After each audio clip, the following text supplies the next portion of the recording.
On this week's podcast, we're talking about something everybody's talking about right now, which is Mars moving into Aries. And quite a lot of what I'm seeing is honestly, I would say, fear-based. People are saying that Mars into Aries can mean war and that things are about to escalate rather than de-escalate. We should all be worried. And then when you look at what's happening in the world right now with all the tensions, and there's the states and Israel and Iran, all that happening, I do understand people feeling on edge. But as your friendly astrologer, I have something to say to you. I would say, don't panic, okay? Because even though Mars is the god of war and Aries is a very fiery sign, it's not enough to start World War III, in my humble opinion. It doesn't automatically mean what people think it means. So let me explain. Before we even get into the astrology, let's acknowledge the reality of what's going on in the world right now. We are in a time of real global tension. There are conflicts, no one can deny it. There are military actions taking place.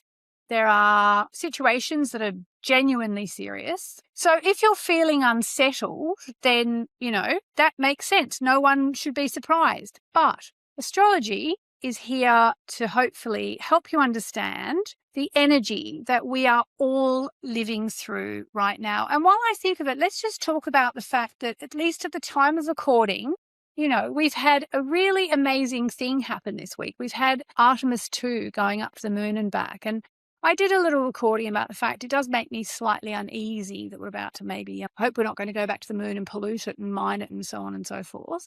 But that was an achievement for humankind. So it's not like everything is bad right now. And we can work with the energies, okay, rather than being overwhelmed. So here's what most people get wrong. Mars in Aries is not chaotic energy. Chaos is not a Mars word. Mars is an angry planet.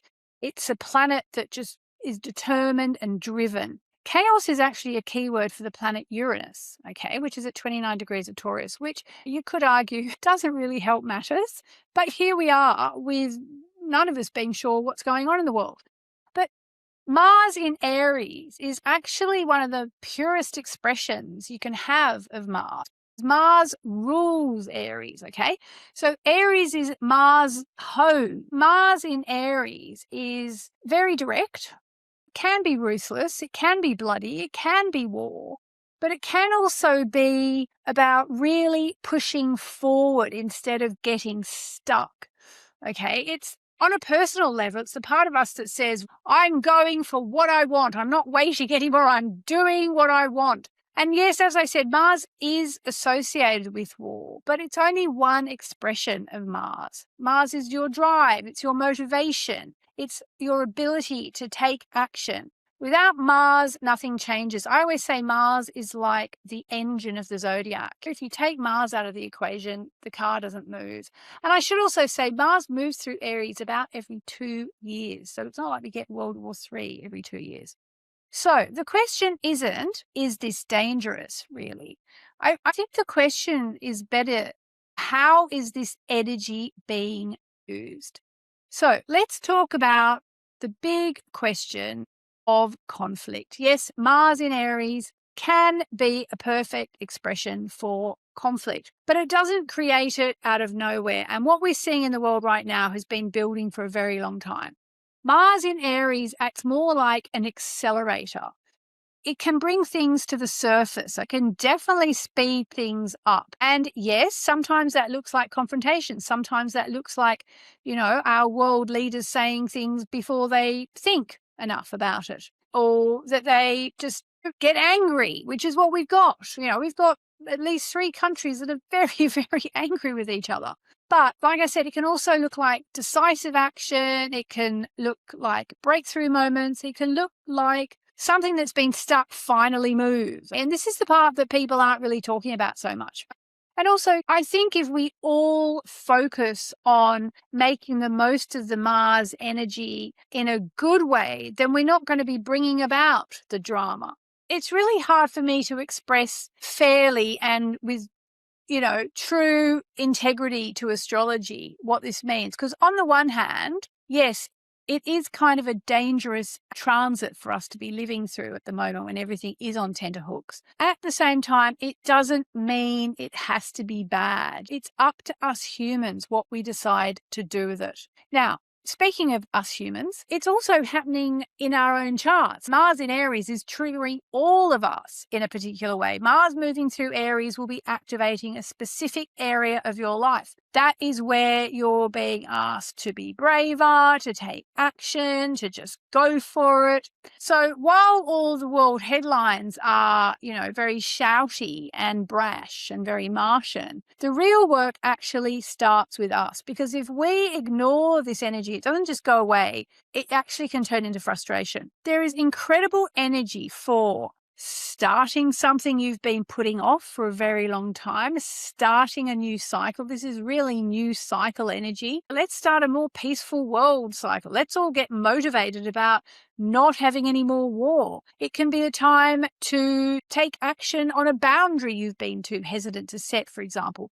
Mars in Aries isn't kind of a maybe energy. It's very much yes or no. And the key is, if you use it unconsciously, it can feel reactive, okay? So if you find yourself going off bad-tempered this week, then you're being triggered by Mars more than likely. Maybe it's in your relationship zone. Maybe it's your money zone. If you use it consciously, it can be just a sort of a brashness to push forward, which sometimes we just need. Maybe you've been through a hard time and you're going to go, right, that's it. I'm mad as hell and I'm not going to take it anymore, but I'm not going to take it out on everyone else. I'm just going to forge my own path. So ask yourself, where do I need to take action, okay?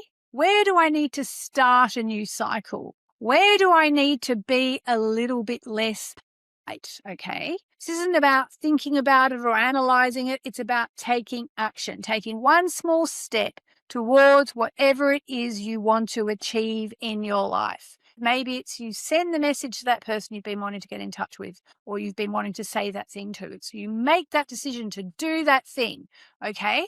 That's Mars in Aries at its best. And I also want to say this, it's very easy right now with everything that's going on to get pulled into fear, to doom scroll and think, oh my God, this is all spiraling out of control. But fear doesn't help you, and it doesn't help me, and it doesn't help us. Okay, because for one thing, fear disconnects us from our power. Astrology isn't here to make us scared. It's here to help us work with it. So if you've been feeling worried about the possibility of war or about Mars in Aries, take a breath, okay? Because yes, the energy is strong right now and the world does feel intense. And, it's funny because just as I was driving home, I was listening to a podcast, The News Agents. It's a very good podcast if you haven't heard of it, if you like the news. And they were talking about the fog of war. It's like, could it be any more astrological textbook? Mars, Neptune in Aries, the fog of war, okay? But here's the thing. We don't have to live in that energy. We can use that energy to get motivated about recommitting to our spiritual practices. We're allowed to step back from all the noise. We're allowed to turn our focus back onto our own lives, okay? Because that's where our power really is, because we create our worlds. It's true. And actually, it's where astrology is most useful as well. Not about predicting headlines. It's when it's helping us live our life with more intention, when we're more intentional. And if we decide we're all going to aim for peace, that can have an effect. So if you do want to shift your focus away from everything that's going on out there, there is a way to do that. And the best way I know is to reconnect with yourself, to feel grounded again. And actually, of course, I would say this because I'm a moonologer. I'm the original moonologer, I like to think.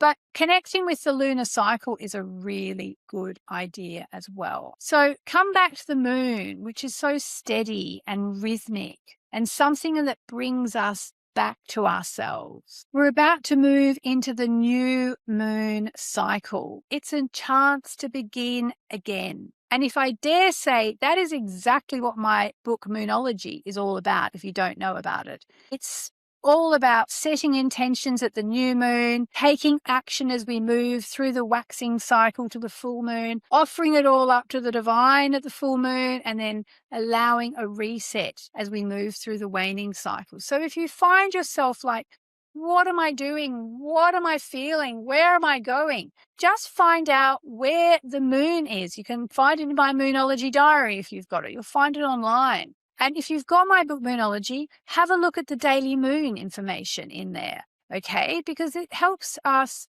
to stay on track. And I should say that the updated 10th anniversary edition of my book Moonology is actually out on April 14. And for this week only, there are some amazing bonuses available if you get your copy from moonologybook.com. moonologybook.com. Get your copy and you'll get some amazing bonuses. So, summing up, step out of the noise. Let's come back to ourselves and let's work with this pretty intense energy, not against it.